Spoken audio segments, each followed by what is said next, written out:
Hey guys, in this video I'm going to be taking a quick look at the new Hohem iSteady Pro 4 that was just released a couple of weeks ago. We're going to be doing a quick unboxing so you can see what comes in the box.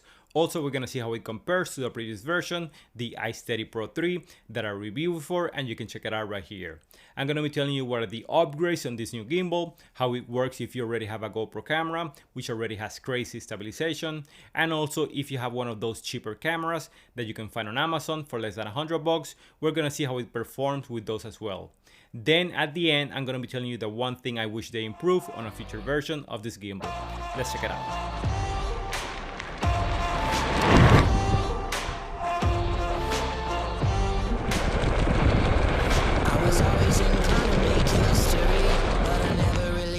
Time spent my life living dangerously, never worried how I'm getting by. I'm out here working, trying to do what I can. I'm out here sweating, dripping blood from my hands, doing what I'm good at. Just doing what I'm... Inside the box, you're going to find the iSteady Pro 4 that comes in this beautiful storage case. The case itself is very durable and really well made. Inside the case, you're going to find your typical instructions with a quick start guide and warranty cards. Then you get a mini tripod, and that's going to be needed for when you mount the camera on the gimbal, especially on a flat surface. Then you're going to find that USB-C cable for charging the gimbal, which is one of the main differences between this one and version 3. Because on version 3 they use a micro USB, and now they're using a USB-C cable, which is more durable and is the standard nowadays. And also you're going to find some other cables to help you charge your action camera with the gimbal in case that you run out of batteries. And finally, you're going to find the actual gimbal, which looks very similar to the previous version. However, they now have a new logo and a new mounting system, which we're going to be discussing in just a second.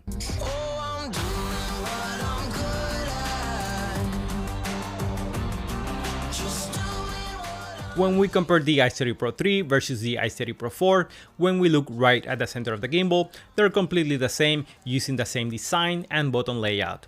You got your on and off button, which is also used as a shutter button and hitting record when you pair the gimbal with the camera. You got your mode button to change between gimbal modes like pan follow, tilt, lock, and POV mode. And finally, you get a slide button, and basically that helps you rotate the camera from side to side to help you get it centered if it's tilting to either side. On the back, you get that trigger button to help you recenter the camera, and on the other side you got your charging ports. And like I mentioned before, now they're using USB-C cables, which is becoming the standard nowadays. And lastly, on the other side, you got the battery indicator. With this new version, the battery can last up to 14 hours of running time, which is huge for a gimbal this size. And finally, we get a new mounting design, which is less cumbersome than the previous version. Before, you had to loosen the screws to mount the camera on the gimbal, which was a little bit difficult, to be honest, especially if you were trying to mount the camera on your hands and not on a flat surface. Now they're using a very simple and effective method where you can just pull the quick release clip and you can mount the camera in a matter of seconds. Now I'm going to be showing you some sample videos so you can see how the iSteady Pro 4 can stabilize your footage when using different camera systems like the GoPro Hero 5, GoPro Hero 7, Hero 8, also including cheap cameras that you can find on Amazon for less than $100 to see how they can benefit when using this gimbal. So let's check it out.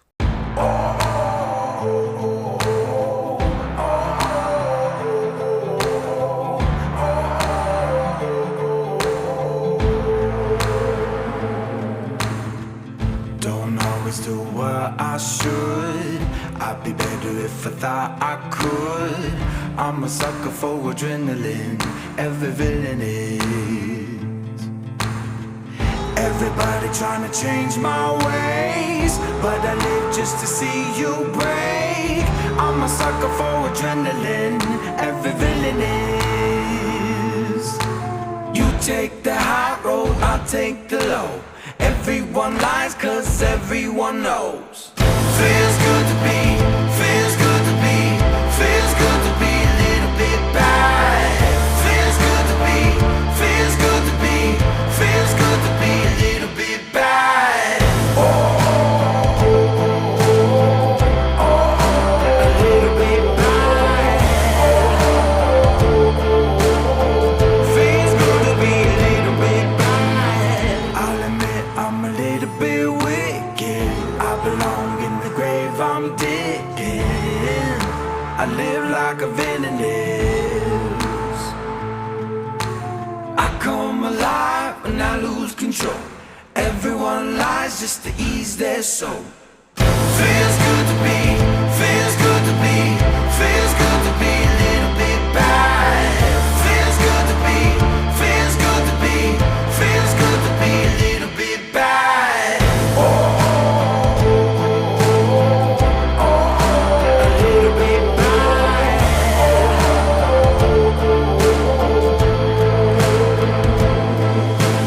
Baby, we're all monsters, just afraid to show our colors.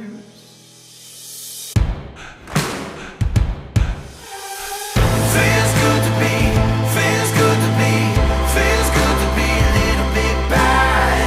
Feels good to be, feels good to be, feels good to be a little bit bad.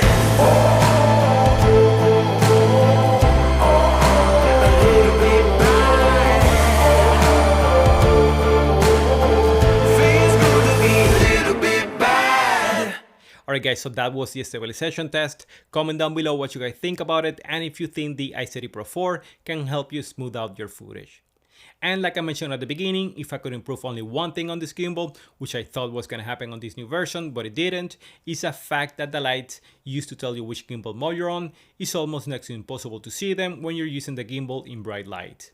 Basically, these are the lights that tells you if you're using the pan mode, log mode, or POV mode, but if you're shooting in bright conditions, it's almost next to impossible to see it. So I would like to see that improve in a future version. Well guys, that's it for today. I hope you enjoyed the video.